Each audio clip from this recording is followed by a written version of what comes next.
이건 좀 불가능하겠죠. 근데 지금 되돌릴 수는 없어요. 실제로 좀 아쉬운 부분이 많습니다. 개인적으로는 좀 반대예요.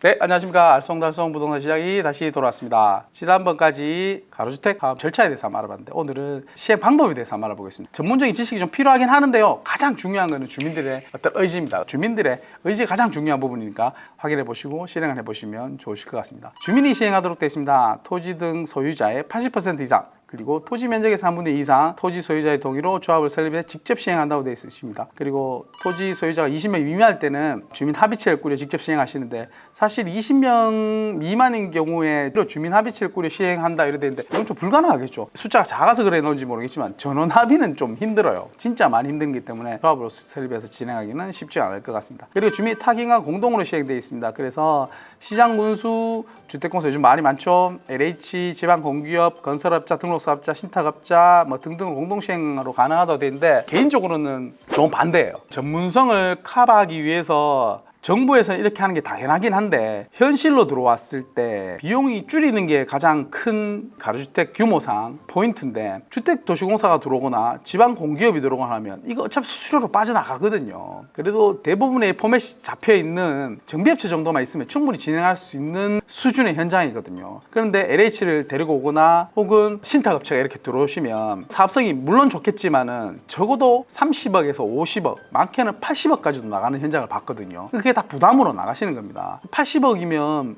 80명이면 1억씩 더 부담하시는 거예요. 과연 1억씩이나 더 부담하면서 사업을 진행하는 거는 아무리 빨리 진행한다 해도 조합원 1인당 1억씩 더 부담하는 사업은 그게 더 유리하다고 볼 수는 없어요. 그래서 주민들이 공부를 조금 더 하셔서 이 사업에 대해 조금만 이해하셔서 단합만 하시면 타 기관과 공동으로 시행하셔서 비용을 써가면서까지 안 하셔도 충분히 사업을 하실 수 있으니까요.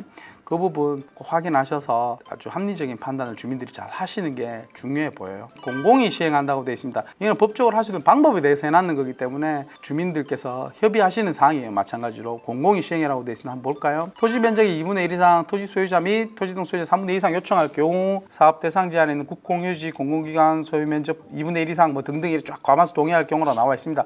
절차가 있으니까 무조건 주민들이 시행하는 게 제일 좋고요. 네 번째 지정개발자 신탁업자 시행하는데 이 아까 말씀드린 신탁업자가 들어오시는 겁니다. 대구에서도 몇몇 업체에서 신탁업자가 시행하고 있지만 사업장보다 훨씬 더 늦게 되고 있습니다. 근데 지금 되돌릴 수는 없어요. 실제로 좀 아쉬운 부분이 많습니다. 지정개발자 신탁업자고 해서 땡땡 업체들이 들어와 있지 않습니까? 근데 결코 빠르지 않습니다.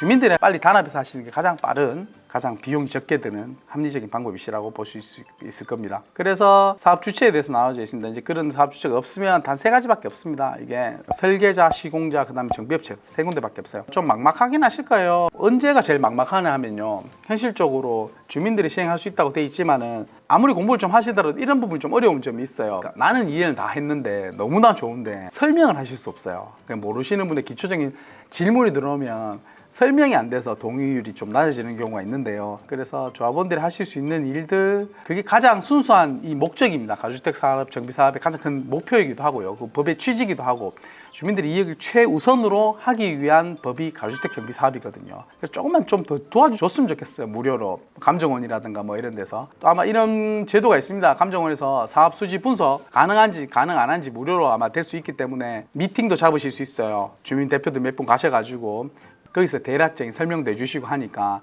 그것도 반드시 확인하시면서 시작하시면 좋으실 것 같습니다. 가로주택 정비사업에 대한 주요 개념을 다 알아봤고요. 종합 분양가라든가 일반 분양가, 종전자산평가 이런 어려운 말들이 나오거든요. 간단한 큰 개념을 한번 먼저 설명드리면요. 조합사업이기 때문에 저희가 출자를 하는 겁니다. 아파트를 짓기 위해서 10필지면 10필지, 20필지면 20필지 우리가 이렇게 동네에 이렇게 살기 힘드니까 우리 모여서 집을 짓자. 그 대신에 우리가 땅을 내자. 땅을 사가는 사람이 아무도 없지 않습니까? 그래서 동의만 하시면 땅을 내고 그 다음에 일반 분양, 조합원 분양 하셔가지고 거기에 남는 돈으로 경비를 충당하시는 거예요. 이익이 많으면 우리가 직접 공사비를 내야 되는 부분이 많이 줄어서 경비를 안 내셔도 추가 분담금이 없이 진행이 되실 수도 있고요. 그 다음에 경비를 좀 부담하더라도 우리 새 아파트의 주거 환경을 개선하고 싶다고 하시면 1억 5천만 이렇게 내시더라도 그 환경을 바꾸는 이런 개념이기 때문에 사실 감정평가에 대해서 가장 궁금해하십니다. 모든 분들이 사업을 나가보면요. 근데 감정평가는 기준이에요. 시세가 아닌 기준. 이 개념이 되게 중요한데 조합이라면 우리 공동 출자하는 사업을 시작하는 거지 않습니까? 옆 단지 길 건너 근처에 있는 시세를 말하는 말하는 게 아니고 우리 조합 내에 재산 가치의 비율을 정하기 위해서 감정평가를 하는 겁니다. 그래야지 100억이 남으면 공정하게 비율대로 나눠야 되고, 또 50억에 대한 손실이 나면 손실도 똑같은 비율로 나누기 위해서 감정평가를 하는 거니까요. 전체 시세의 가치를 위한 감정평가하고는 또 다른 개념의 감정평가라고 이해하시는 게 이 사업을 좀 빠르게 이해하시는 데 도움이 되실 거예요.